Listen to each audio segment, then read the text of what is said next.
Thank you for checking out this post of The Unbroken Line. I am Chad Hayes, and we're taking the eternal truth of God's Word to a new generation.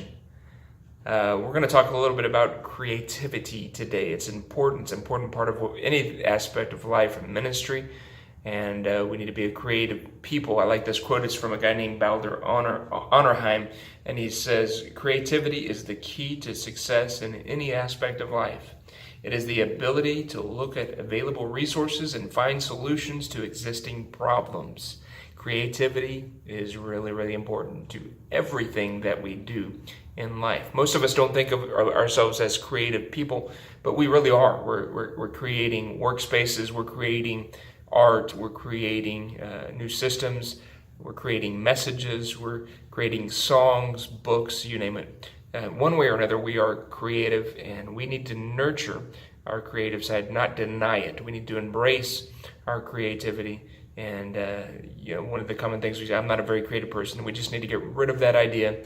God is a creative God. He's made us creative beings, and we need to just tap into God and allow the creativity to flow. As this quote says from Baldur Honorheim, creativity really is important to success. We will not be successful without creativity. We've got to be constantly looking to get better, new ideas, new methods, new processes, and new ways of inspiring people. It's really important to everything that we're doing in life. And the most successful people are the most creative people. I really believe that is true. Another quote from Julie. Well, it's not a quote necessarily, as some points that I picked up listening to a TED Talk from a lady named Julie Burstein, and she talks about 4 keys. It was, I got 4 keys for creativity from her talk. And first one is pay attention to the world around you. There's inspiration everywhere that you look. There's a chalkboard behind me. There's lights, Christmas lights all over this room. We're in one of the kids' rooms here in our church.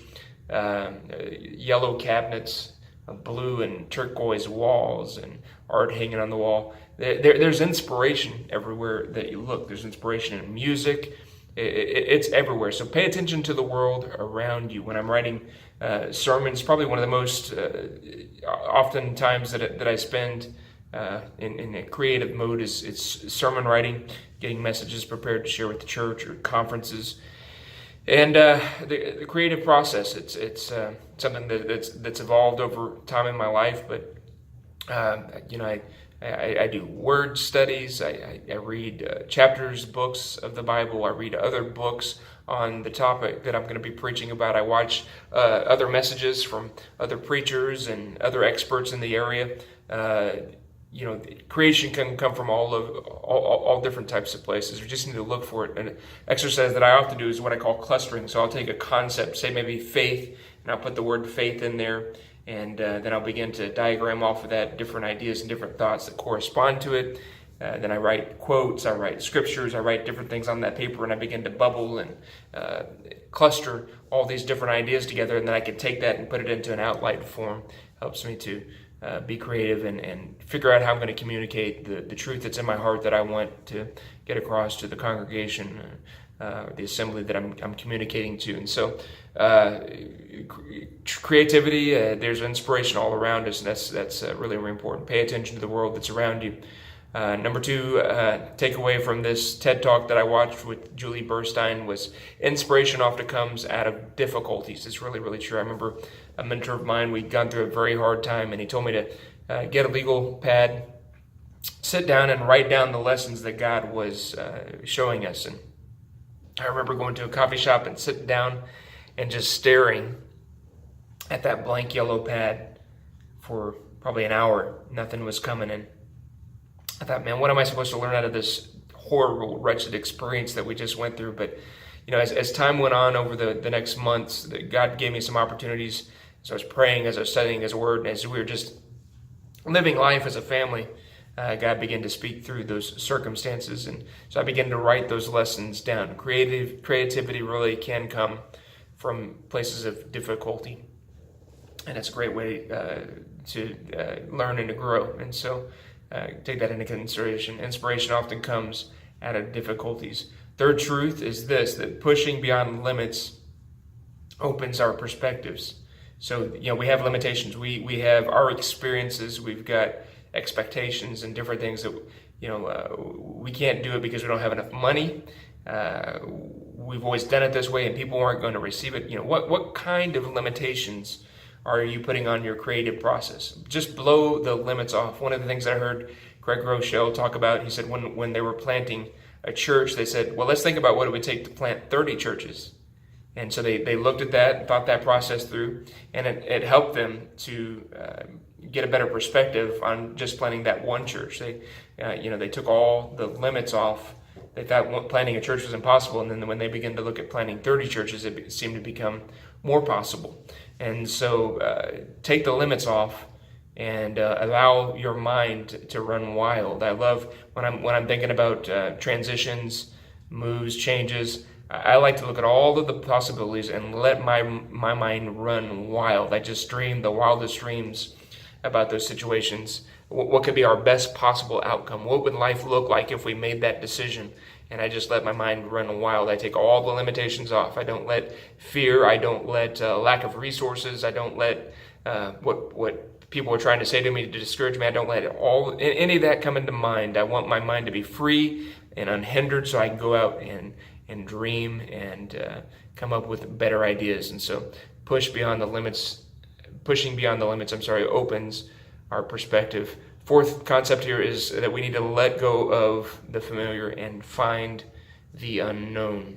Let go of the familiar and find the unknown. Now, Bernstein talks in this TED Talk about an artist who was decent and was creating some art. He had a studio full of art and went to this museum and was just overwhelmed by the magnificent works there. And this artist went back to their studio and tore up all of the paintings and threw them away and started over. And that process of eliminating the familiar and starting fresh, I forgot the artist's name, but turned him into one of the most famous artists of all time. And so sometimes we've got to get rid of what we know. I've done that oftentimes with sermons. I'm trying to work through something and I just have to say, this is not working. I'm going to set it aside. I'm going to scrap it and I'm going to move on to something else. And when I get rid of what I've been working on, and there's comfort in that, there's already built resources for it, but I just throw it away. Say, God, inspire me, give me a fresh word.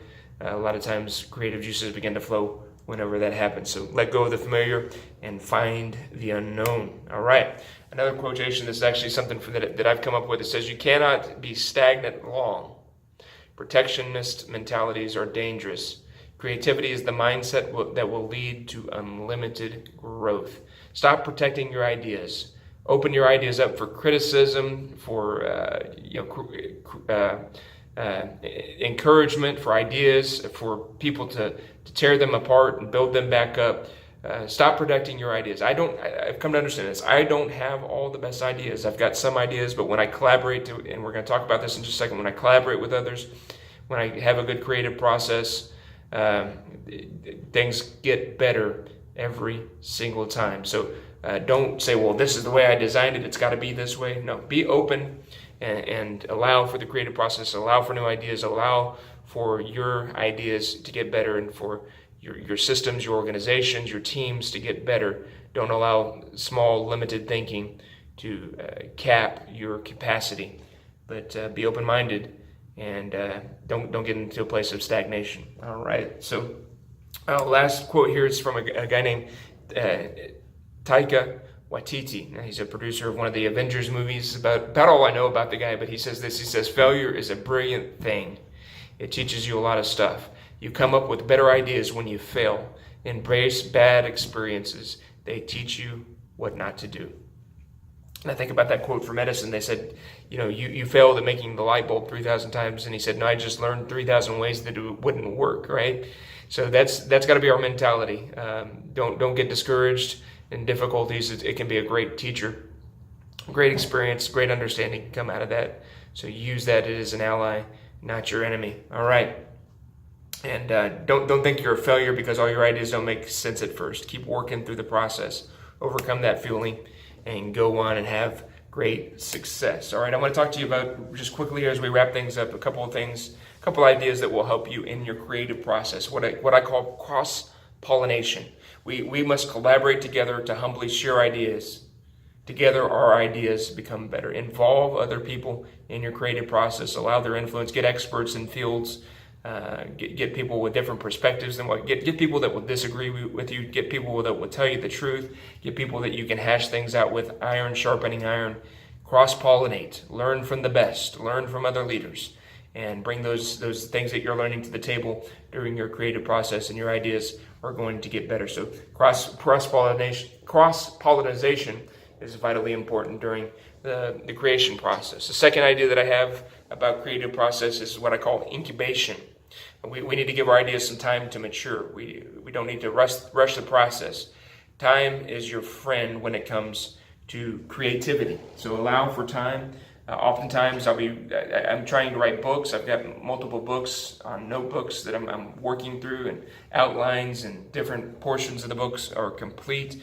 But I'm working through those things, and so I'll work until I come to just a brain freeze. There's no we can't move on beyond this. I have no more fresh ideas. Nothing's coming to me. I'll set that thing aside. My wife does this with songwriting.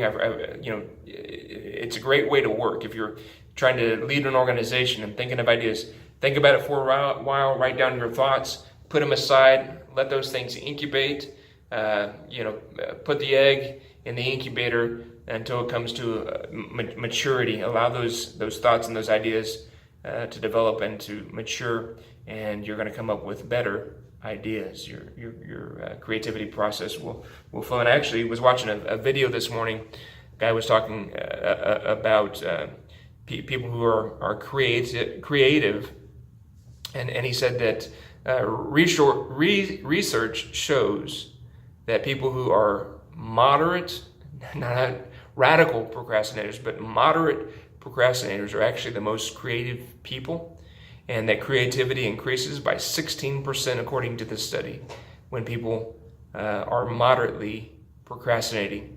What that's doing is they're working through ideas, and then they just kind of put it, hey, I'm going to, people who are, hey, I'm going to get this thing done today, so that, the project's not due for 4 months, but I'm just going to get it done today. They don't come up with the most creative ideas. It's those people that say, you know what, I'm going to put this off for a while. I'm going to think about this. Learn to look at it this way. I'm not procrastinating. I'm thinking, right? So take time in the incubator for your ideas to mature, for your processes, your ideas, your creativity to get better. So incubator is important to our creative process. The second idea that I have that's important is protection. Keep the squirrels away. Growing up in South Texas, my dad and we used to plant some fruit trees, and I remember the squirrels getting all the peaches off of the tree, and we didn't have any fruit. They picked all the peaches before they matured, and so we didn't have a harvest of fruit. You've got to keep the squirrels away. And so when you have team meetings and people are throwing out their ideas, encourage that and protect that. Don't allow anybody to say, hey, that's a dumb idea. Don't allow anybody to squash the creative process. Protect the creative process. Keep the squirrels away. Don't let anything steal the fruit away before it is ready to be picked. All right, so those are just a couple of ideas that I have. Hopefully they're helpful for you in the creative process, and they will benefit whatever you're doing.